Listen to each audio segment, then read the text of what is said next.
All right, in this video, I'm going to teach you how to structure a 60-day content campaign. Content, specifically organic content, is quite the trendy topic amongst the internet marketing zeitgeist.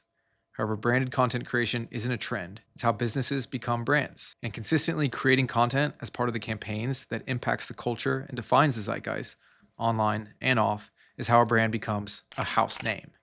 I've worked with several dozens of house name brands, and they all share a similar sensibility. Content is communication, meaning if a brand has something to share with the public, they will do so through content as part of an overarching campaign. What I see online quite often is the creative breakdown of content creation, which is valuable and inspiring. However, we don't see enough of the structuring of the creation of the cadence for releasing that content as part of a 30, 60, or 90-day campaign. Any effort for a brand to become a media company or television network is noble and laborious and will likely have some sort of impact on impressions, time with the brand, and hopefully revenue. Nonetheless, we can set ourselves up much better for impact if we structure the content creation inside of a campaign with a start and an end date. This allows us to commit to a certain amount of time creating content related to this campaign with specific messaging and determine if the campaign was successful or not with certain performance metrics associated with this period of time. Same rules apply, especially from new brands attempting this type of campaign for the first time. Everything we create is a test, a hypothesis, because we don't have steady impressions to inform the decisions we will make. We ideate content that we know we can produce consistently, cost effectively, scale and repeat what works, cancel what doesn't, and set review dates for data during the campaign to inform whether or not we pivot or persevere. So let's go a little deeper here.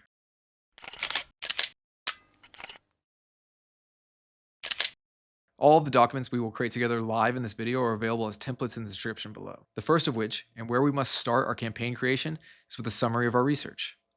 The summary of our research is a 1 to 3 page document that looks like this, in which we provide a brief of what we wish to gather in this research phase and spend the rest of our time informing hypothesis that we will test with our campaign, using references from alike and adjacent brands. In this particular document, which was completed for Organic Strategy client, we detailed the campaigns of 2 alike brands and 1 aspirational brand with a product or service similar enough to our client, but mostly included because they're doing such an exceptional job of content creation and structuring their campaigns. We graded each reference brand on a scale of 1 to 7 for each individual channel and as a whole.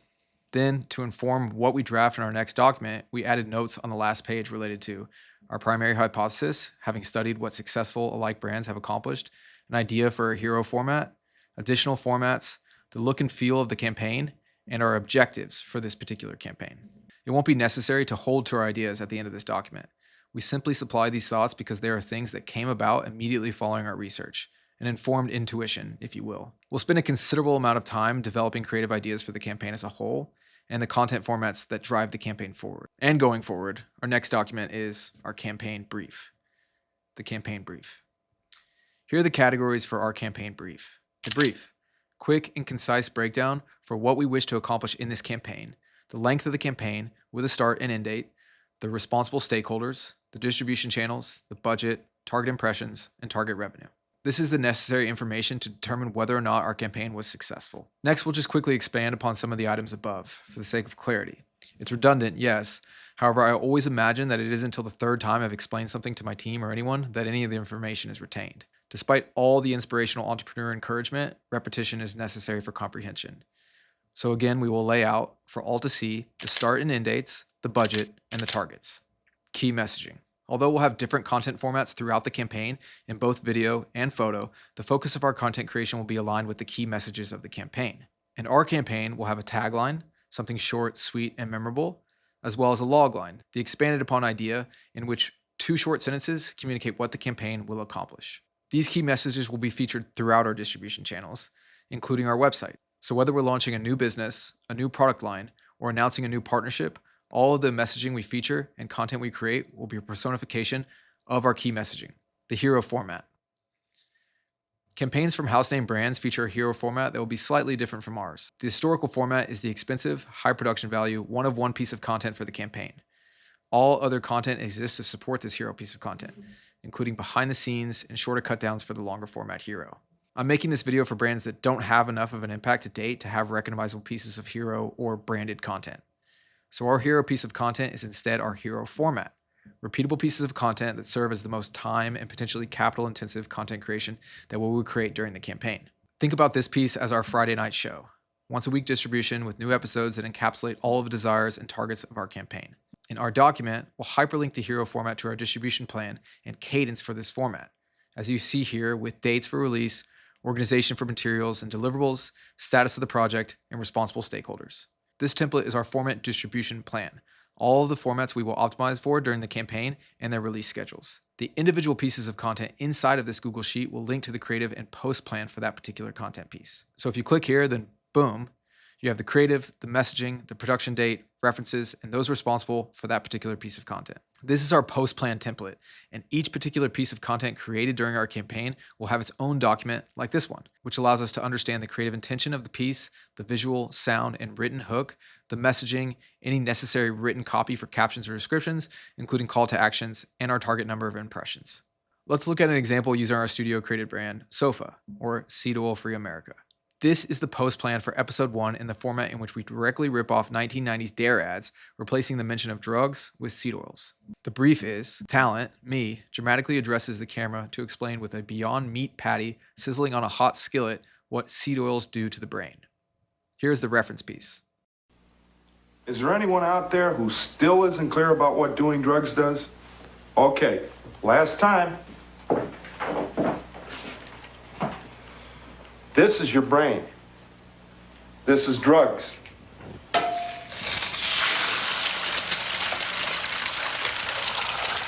This is your brain on drugs. Any questions? A Dare production, single shot, in which the talent dramatically addresses the audience about what drugs do to the brain. Our creative intention is to replicate the same style and feel of the Dare piece, with seed oils replacing drugs. Is there anyone out there who still doesn't know what doing seed oils does? Okay, last time. This is your brain. These are seed oils. This is your brain on seed oils. Any questions?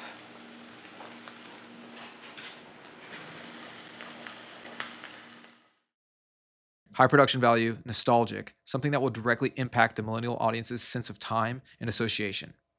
Platforms. Our platforms for this piece are Instagram, TikTok, YouTube Shorts. Hook. Our visual hook is the digital video camera style, a callback to the Dare ad. Our sound hook is the immediate, anyone out there who still doesn't know what seed oils does? And our written hook, this is your brain on seed oils, which will serve as our caption. Our call to action. Sign up for the Sofa newsletter to get information on the harms of seed oils and how to avoid them. Target impressions. Sofa is brand new, so we'll set our target impressions at 5,000 across platforms. Achievable and justified given the quality of the creative of this format. We've used the campaign brief as a jump-off point to other documents that must be created in order to create a detailed plan for creation and release. Therefore, the brief should always be revisited for finding various initiatives and documents related to the campaign. We'll go back to the brief now to detail additional formats. For the sake of brevity and your ability to leave this video with actionable information, let's limit our additional formats to 4. 3 more for Instagram Reels, all of which can be repurposed for TikTok and YouTube Shorts, 1 long form for YouTube, which we can anticipate will have the smallest impact on our 60-day campaign. Again, this is just for organic video. All of this information will live in a formats sheet, with formats organized by distribution channel and the ability to access each creative brief for that particular format, and a post piece inside of those formats. The cadence. The cadence is our per-date plan for distribution of formats and assets organized by week. It's important for this sheet to remain malleable, yet not too eager to make changes to the schedule. If we're a new brand, all of our content pieces are tests. When we find one that works, we'll want to increase the volume and feature it more times during the campaign. Scale it up while scaling the ones that aren't performing down. We need time for these content pieces to breathe and reach an audience. Our content has to be consistent in look and feel and cadence during this testing period. This is why we've created the boundaries of the campaign. 60 days. If this is our first time attempting such an effort, then we'll likely only want to increase volume of things that work during the campaign and let the other pieces run throughout the lifetime of the campaign. Our cadence sheet is organized by week and color coordinated by distribution channel, with our individual format posts numbered by first format and second by its appearance in the campaign. 1.1 is format 1, post 1. Campaign review. Congratulations, you've just accomplished your first 60-day content campaign. This was critical to gather impressions, test your ability to consistently create and release content, and understand how awareness through content impacts your ability to create revenue. Now let's grade your campaign based on the metrics we listed in our campaign brief and some additional intangibles on a scale of 1 to 7. Let's start with consistency. How close did you execute to the release schedule that you created before the start of your campaign? 1 to 7. Content created. How was the quality and consistency of the content you created? How was the creative received by your audience? Do you believe that you accomplished a creative is greater than production value type equation? 1 to 7. Impressions. How close did you come to your target impressions, and what was the impact on subscribers, followers, and engagement with your distribution channels? 1 to 7. Revenue. How close did you come to your target revenue? And lastly, fun. How much fun did you have? Although this is serious work and should be treated as such, creating content is fun. Your team seeing their creations come to life, impacting the business, and reaching thousands more than you've reached in the past will drastically improve the morale of your company. Now it's time to start developing your next campaign, using the learnings from your first one to have greater success with all of your upcoming communications. Thank you.